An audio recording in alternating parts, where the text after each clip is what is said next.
Hi అండి, అందరికీ welcome to my channel. నిన్న మీకు చెప్పిన స్టోరీలో ఆ తల్లి అలా యజమానురాల ఇంట్లో పాచి పని చేస్తూ ఆ బిడ్డను 10th క్లాస్ వరకు వారి ఊరిలోనే ఒక ప్రైవేట్ స్కూల్లో చదువు పూర్తి చేయించింది.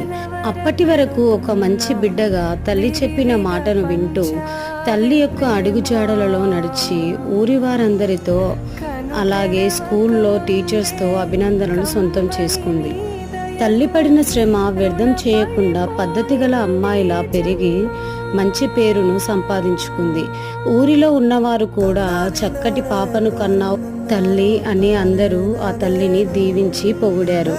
ఇక ఉన్నత విద్య కోసం ఆ పాపను హైదరాబాద్ పంపడానికి సిద్ధపడుతుంది ఆ తల్లి. నెక్స్ట్ పార్ట్ ఏం జరిగిందో తెలుసుకోవాలనుకుంటే కొత్తగా చూస్తున్న వారు మా ఛానల్ని సబ్స్క్రైబ్ చేసుకోండి, లైక్ చేయండి, షేర్ చేయండి. ఓకేనా? Bye bye. హాయ్ అండి.